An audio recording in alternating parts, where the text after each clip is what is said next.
الحمد لله الذي أرسل رسوله بالهدى ودين الحق بشيرا ونذيرا وداعيا إلى الله بإذنه وسراجا منيرا، وأشهد أن لا إله إلا الله وحده لا شريك له، وأشهد أن نبينا محمدا عبده ورسوله وصفي الله من خلقه وحبيبه، إمام الأنبياء وسيد المرسلين.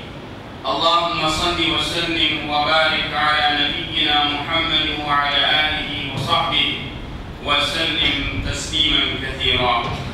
أما بعد، فيا عباد الله، أوصيكم ونفسي بتقوى الله عز وجل. اتقوا الله حق تقاته ولا تموتن إلا وأنتم مسلمون. معاشر المسلمين وزمرة المؤمنين rahimakumullah. Saudara-saudara kaum muslimin sidang Jumat yang berbahagia, pertama-tama hati mengingatkan dirinya dan menyeru kita semua, marilah sama-sama kita meningkatkan rasa bakti dan takwa kita kepada Allah Subhanahu wa Ta'ala, yaitu dengan melaksanakan apa yang diperintahnya dan menjauhi apa juga yang dilarangnya. Semoga dengan itu kita tergolong ke dalam golongan hamba-hambanya yang berjaya dunia dan akhirat. Amin ya rabbal alamin. Saudara-saudara kaum muslimin sidang Jumat yang berbahagia, khutbah pada minggu yang lalu telah membicarakan akan kepentingan pendidikan agama bagi ahli keluarga kita dan bagi mereka yang terdekat dengan kita. Bahkan diri kita sebagai waris atau orang tua juga perlu memiliki ilmu pengetahuan agama yang mencukupi dan bukan saja mengharapkan perubahan pada diri anak-anak kita.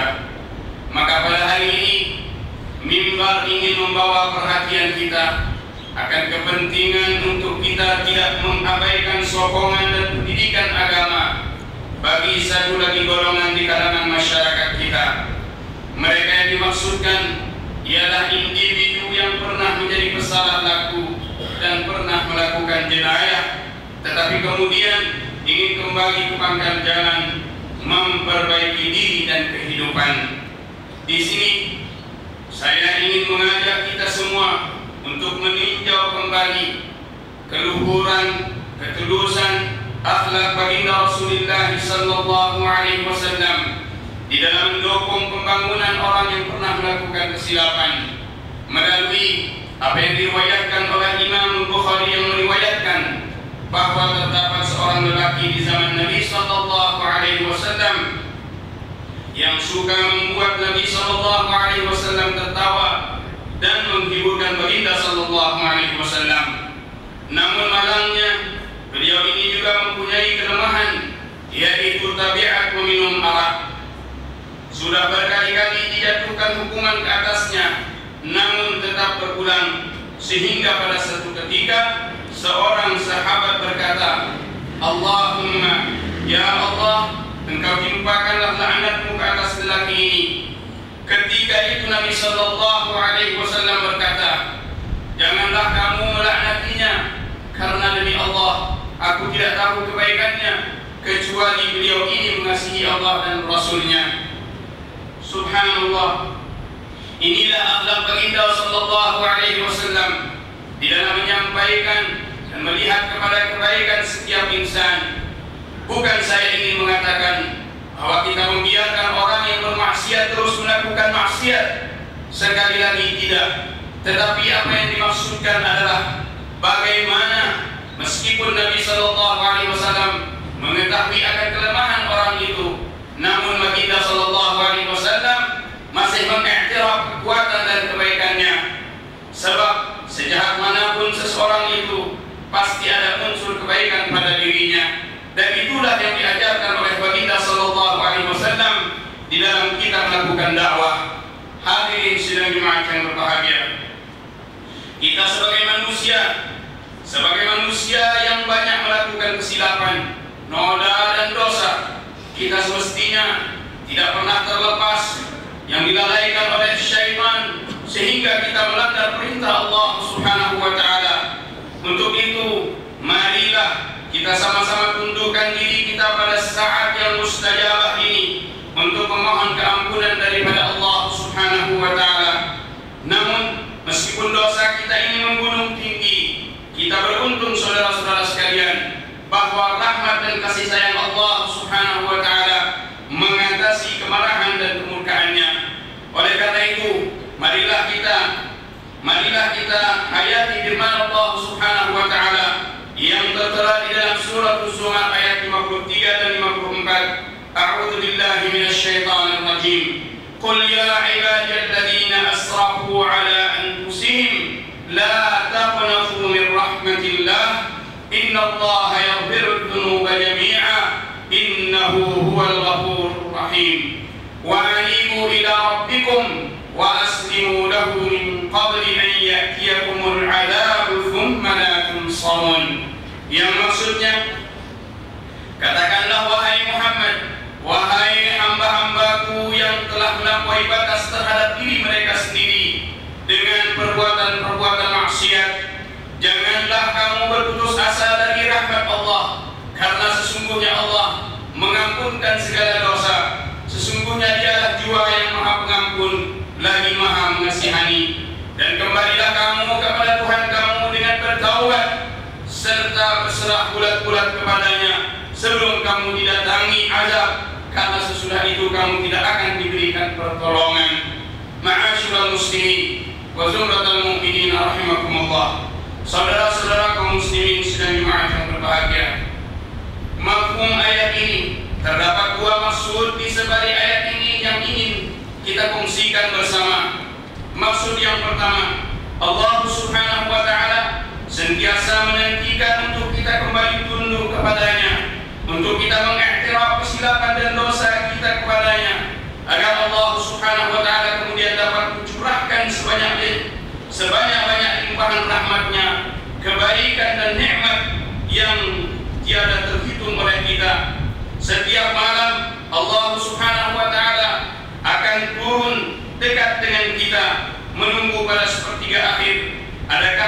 Adakah yang ingin memohon ampun agar Allah dapat mengampunkan? Bahkan di dalam satu hadis qudsi Allah Subhanahu wa Ta'ala berfirman, menyebutkan bahwa jika kita ini datang berjalan menujunya, maka Ia akan datang berlari kepada kita, menunjukkan betapa Allah Subhanahu wa Ta'ala mendambakan untuk kita ini datang memohon rahmatnya yang tiada bertepi.